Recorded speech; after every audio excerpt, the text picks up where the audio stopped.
Jalen Carter was ejected from Thursday night's 24-20 win against the Cowboys before the first play from scrimmage. Carter and Cowboys quarterback Dak Prescott got face-to-face. Carter spit on Prescott as the two began to separate. Both Dak and Carter on what went down post-game. You know, it was a mistake that happened on my side, and it just won't happen again. Just not being able to start the game, even finish the game, is just up, but we'll get it better. It won't happen again. I was just looking at him. I was right here by the two linemen, and guess I needed to spit, and I wasn't going to spit on my lineman, and I just spit ahead. And he asked, or he goes, "You trying to spit on me?" And at that point, I mean, I felt like he was insulting me. Like I wouldn't spit on somebody. I'm damn sure not trying to spit on you. Like we're about to play a game. The Philadelphia Eagles' season opener didn't even make it past the first minute before controversy hit. Defensive tackle Jalen Carter was thrown out of the game for spitting on Dallas Cowboys quarterback Dak Prescott during a heated exchange near the line of scrimmage. Referee Sean Smith ruled it a non-football act, and the ejection followed immediately. This happened in Week 1 against the team's biggest rival and in front of a national audience. The Eagles-Cowboys matchup is already one of the NFL's most watched, and Carter's exit shifted attention from the field to his actions in seconds. Now the league is reviewing the play, and the question hangs over Philadelphia. Will Carter face only a fine, or will the NFL hand down a suspension? The answer matters not just for Carter's reputation, but for the Eagles' short-term plans. They're preparing for Kansas City in Week 2, and losing a defensive starter again could tilt the balance. The incident unfolded almost immediately after the opening kickoff in Philadelphia's Week 1 game against Dallas. Cowboys fullback Ben Van Sumeren went down with a serious knee injury on special teams. While trainers tended to him, both offenses and defenses stood clustered near the 30-yard line waiting for play to resume. I had that conversation. They have to focus on the game still. I don't want to distract them from the game. You know, I came in, I talked to the D-line, told them what I was seeing while I was watching the game inside. That's all. What was it like watching the rest of the game? During that pause, Carter and Prescott exchanged words. Television cameras caught the confrontation, and witnesses reported the moment escalating quickly. Carter then spit directly at Prescott and hit him in the chest area. Officials flagged him for unsportsmanlike conduct, assessed a 15-yard penalty, and signaled his disqualification. Referee Sean Smith later explained to reporters that the action was a non-football act and therefore grounds for immediate ejection. Eagles security chief Dom DeSandro escorted Carter off the field. Broadcasters noted Carter appeared calm and said nothing as he walked to the tunnel. Meanwhile, Dallas took advantage of the short field position. Prescott completed a series of passes, and the Cowboys scored a touchdown within 3 minutes of the game clock. The ejection left Philadelphia's defensive line shorthanded before running a single official snap, setting the tone for a game marked by chippy exchanges and multiple penalties on both sides. The NFL has clear language when it comes to conduct outside the play. If a player spits directly on an opponent, officials classify it as unsportsmanlike behavior that warrants immediate removal. It sits alongside fighting and striking on the list of acts that do not fall within the game itself. Officials are instructed to treat it as a disqualifying foul, no matter when it happens. Maybe even in general, and something I guess I'm not proud of, but in that case, he was trolling, I guess you could say, trying to mess with Tyler Booker. I was just looking at him. I was right here by the two linemen, and guess I needed to spit, and I wasn't going to spit on my lineman, and I just spit ahead, but I would say he was back there where Jory was in that sense, and he asked, or he goes, "You trying to spit on me?" And at that point, I mean, I felt like he was insulting me. Like I wouldn't spit on somebody. I'm damn sure not trying to spit on you. Like we're about to play a game. I don't buy it.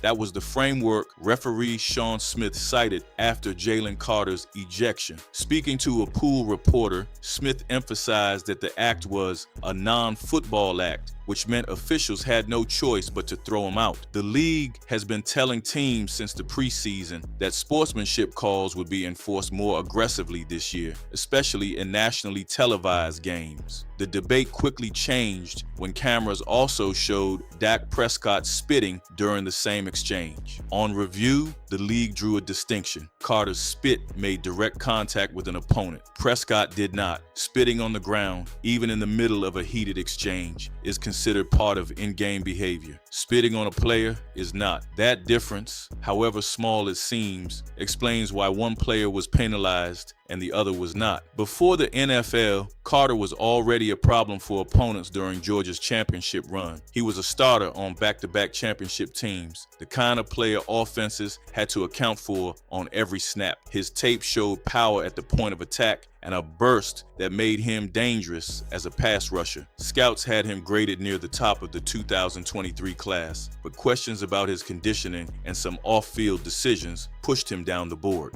His upside, his talent as a player is really remarkable, John. Yeah, and we have this point system. So if you go by the points and the jumble, the top four was the clear sort of demarcation line, and then you went down to another tier, and then you had to probably go down to. The Eagles grabbed him at number 9. It was considered a risk at the time, but also a bargain. Carter delivered right away. He finished his rookie year with 6 sacks and 33 tackles, numbers that don't tell the whole story. He collapsed pockets, created chances for edge rushers, and drew steady double teams. Coaches said his impact went beyond the stat sheet. In year 2, he took another step. He played more snaps, held up better against the run, and still brought inside pressure. Entering 2025, he was listed by several outlets as a Defensive Player of the Year candidate. That's why the ejection matters. It halted momentum for a player expected to anchor Philadelphia's defense. Dak Prescott wasn't just standing by when the exchange with Jalen Carter happened. Cameras showed him jawing back and forth with the Eagles linemen during the delay after the opening kickoff. At one point, Prescott spit toward the turf. That image spread quickly on social media and sparked confusion about why Carter was ejected while Prescott stayed in the game. The game hasn't even started yet. So after the opening kickoff, there was an injury. The Eagles fullback's injured. And if we have let's have the longer version of it where, because this is worthy of, and it's fitting since it's Dallas, this is worthy of Zapruder film treatment. It started with Dak Prescott in the huddle talking to his teammates, and he walks over between two of his teammates and spits. The NFL later explained the difference. Carter's spit made direct contact with an opponent. Prescott's spit hit the ground. According to league rules, that separation matters. Spitting on a player is classified as unsportsmanlike and a non-football act. Spitting on the turf, even during an argument, does not meet the same standard. Reporters highlighted the point on air and online. There is no equivalency here, they say. Prescott's action may have looked disrespectful, but it did not trigger the type of review that Carter did. That ruling didn't please everyone. Some fans accused the league of protecting quarterbacks. Others argued the call was correct given the letter of the rules. For Prescott, the episode passed quickly. For Carter, it turned into the biggest storyline of opening weekend. Spitting incidents in the NFL are uncommon, but they have happened before. When they do, the punishment has usually stopped short of suspension. In 2020, Ravens cornerback Marcus Peters spit at Browns wide receiver Jarvis Landry during a game. The league reviewed the play and issued a fine of $12,500. Peters was not suspended, and the case quickly faded once the penalty was paid. Gets me is Marcus Peters is seen walking back after the play, and it appears that he was spitting in that direction. Now, once the NFL investigation comes down and they find that that was the case, then he should be taken off the field for the rest of the season. I don't, one game, the rest of the season if that was the case. If that's what they find, he should be suspended for the rest. Other examples show a similar pattern. Players who spit toward opponents, even in heated moments, have typically received fines rather than multi-game bans. The NFL treats these acts as unsportsmanlike conduct, but not on the same level as fighting or using physical violence after the whistle. In most cases, an ejection during the game combined with a financial penalty has been considered enough. The Carter incident stands out mainly because of timing and visibility. It happened before the first play of a high-profile matchup between division rivals, with cameras capturing every angle.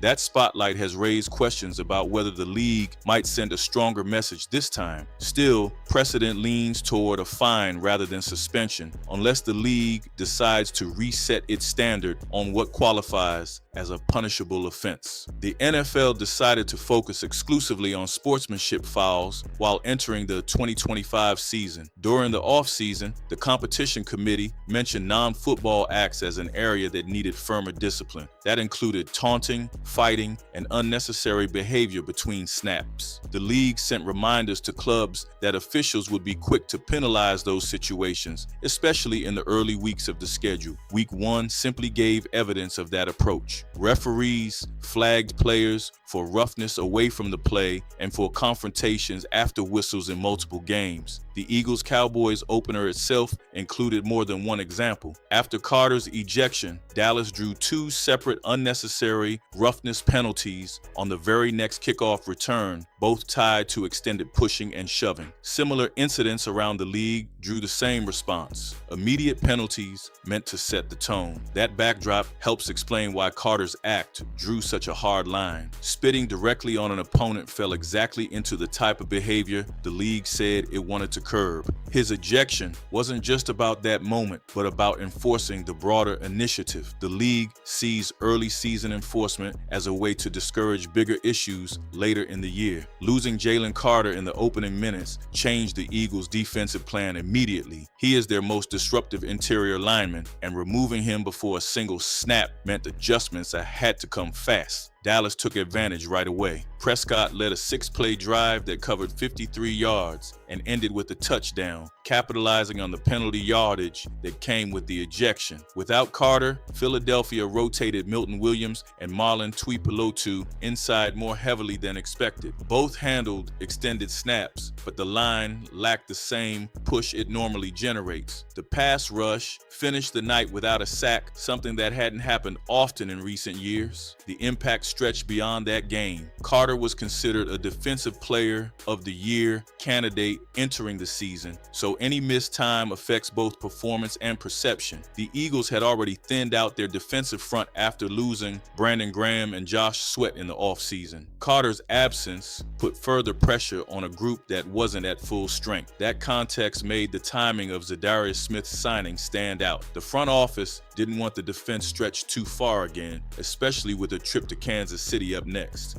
Hurts last night against the Dallas Cowboys played a perfect game. He could not have played better.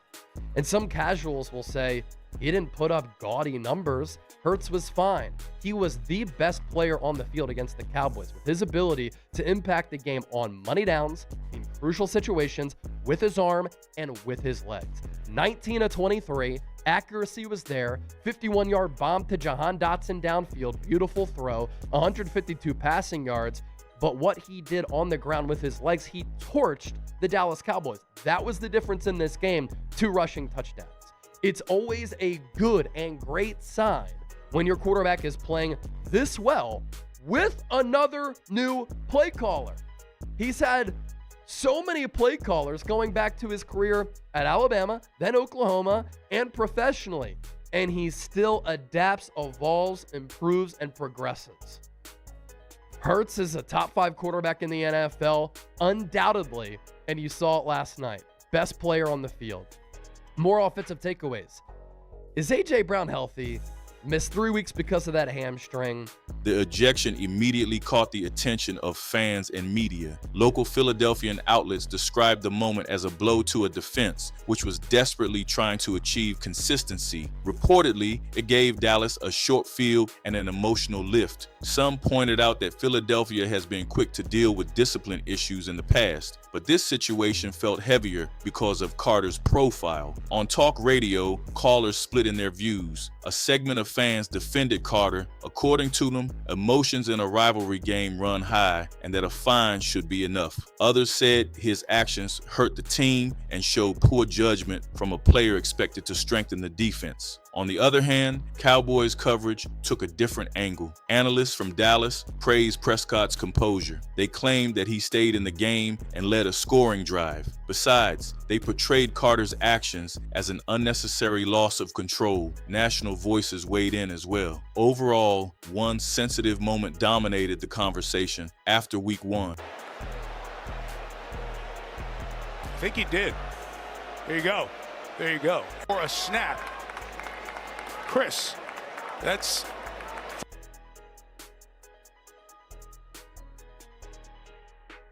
After the game, Jalen Carter admitted his fault and called the act a mistake and stressed that it would not happen again. His comments were brief but direct. Carter said he felt he had let down teammates, coaches, and fans by being unavailable for nearly the entire game. He also talked of accountability. "It was a mistake that happened on my side," Carter told reporters. "It won't happen again." He added that his focus was on doing better for his teammates and his family. Indeed, these apologies are not uncommon after league ejections. However, here the timing mattered. Carter was considered a Defensive Player of the Year candidate entering the season, and his response could help limit additional punishment. League officials review the act itself and how a player addresses it afterward. That admission may carry weight for Carter. He does not have a prior record of disciplinary issues at the NFL level. That clean history, combined with a public apology, could make a fine more likely than a suspension. Week 1 gave the Eagles a win, but the Carter story won't go away until the league rules. The review will decide if this ends with a fine or something bigger, and that answer could hit before the trip to Kansas City. What's your call? Does this deserve a suspension, or is the ejection and a fine enough? Let us know what you think, and stay locked in here as we track the league's decision and the Eagles' response.